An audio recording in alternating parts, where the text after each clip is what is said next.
warahmatullahi wabarakatuh. Halo teman-teman, perkenalkan nama saya Aryani Putri Salsabila.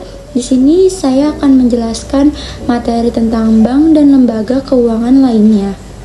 Materi yang pertama yaitu tentang struktur industri perbankan. Industri perbankan memiliki struktur yang kompleks dan terdiri dari beberapa jenis institusi keuangan yang berfungsi untuk menyediakan berbagai layanan keuangan kepada individu, perusahaan, dan pemerintah. Berikut adalah struktur industri perbankan. Yang pertama itu ada Bank Sentral, merupakan otoritas moneter tertinggi di suatu negara seperti Bank Indonesia atau BI.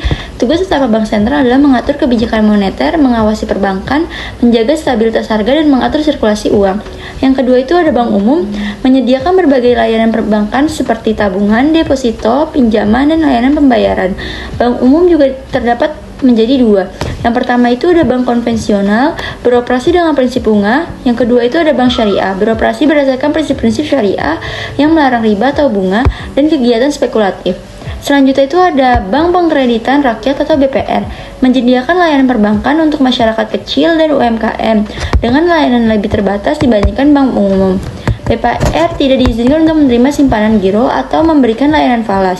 Lembaga yang selanjutnya itu ada lembaga keuangan bank, termasuk perusahaan asuransi, dana pensiun, perusahaan pembiayaan, dan pasar modal. Meskipun bukan bank, lembaga-lembaga ini juga memainkan peran penting dalam menyediakan berbagai layanan keuangan.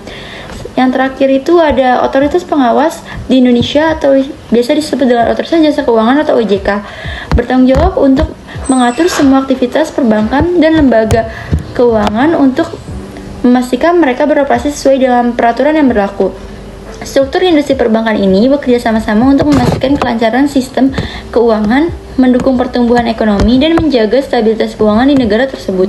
Materi kedua yaitu produk perbankan. Yang pertama itu ada rekening tabungan, menyimpan uang dengan bunga, rekening giro, fasilitas transaksi bisnis dengan cek dan bilet giro. Yang ketiga ada deposito, simpanan berjangka dengan bunga lebih tinggi.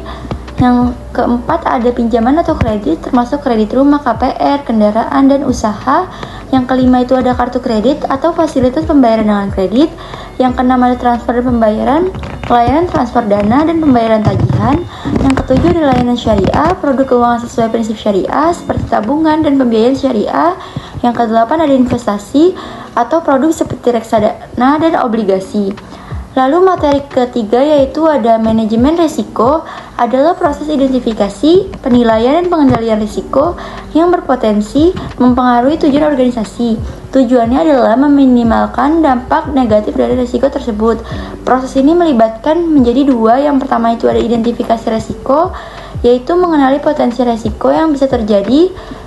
Yang kedua itu ada penilaian risiko, menganalisis kemungkinan dan dampak dari risiko tersebut. Lalu ada pengendalian risiko, mengambil langkah untuk mengurangi dan menghilangkan risiko seperti asuransi, diversifikasi, atau implementasi prosedur keamanan. Manajemen risiko membantu organisasi dalam membuat keputusan yang lebih baik dan meningkatkan stabilitas serta keberlanjutan operasional. Lalu materi keempat itu ada financial technology atau fintech, adalah inovasi di bidang keuangan yang memanfaatkan teknologi untuk menyediakan layanan keuangan yang lebih efisien, aman, dan mudah diakses. Contohnya termasuk pembayaran digital, pinjaman online, investasi berbasis aplikasi, dan blockchain. Fintech merupakan memungkinkan pengguna untuk melakukan transaksi keuangan dengan cepat dan nyaman melalui perangkat elektronik. Materi kelima itu ada prudent banking, adalah pendekatan perbankan yang mengelola resiko dengan hati-hati untuk menjaga stabilitas keuangan bank. Ini melibatkan penilaian kredit ketat, diversifikasi resiko, menjaga cadangan modal yang cukup, dan mematuhi regulasi perbankan. Yang keenam itu ada keuangan global, adalah sistem keuangan yang menghubungkan pasar dan institusi keuangan di seluruh dunia. Ini mencakup perdagangan internasional, investasi lintas negara, pergerakan modal, dan pertukaran mata uang. Keuangan global memungkinkan aliran uang antar negara, mendukung pertumbuhan ekonomi global, dan menyediakan mekanisme untuk mengelola risiko keuangan internasional. Materi ketujuh itu ada perbankan konvensional versus perbankan syariah. Perbankan konvensional beroperasi berdasarkan prinsip bunga, meminjamkan uang dan mengenakan bunga atas pinjaman, menawarkan berbagai produk seperti tabungan, deposito, pinjaman, dan kartu kredit dengan bunga. Lalu, perbankan syariah beroperasi berdasarkan prinsip-prinsip syariah atau Islam, melarang riba bunga dan kegiatan spekulatif, menggunakan kontrak seperti mudharabah bagi hasil dan murabahah jual beli untuk menyediakan produk keuangan. Lalu fokus pada etika, keadilan dan transaksi keuangan. Sekian presentasi dari saya. Kurang lebihnya mohon maaf. Wassalamualaikum warahmatullahi wabarakatuh.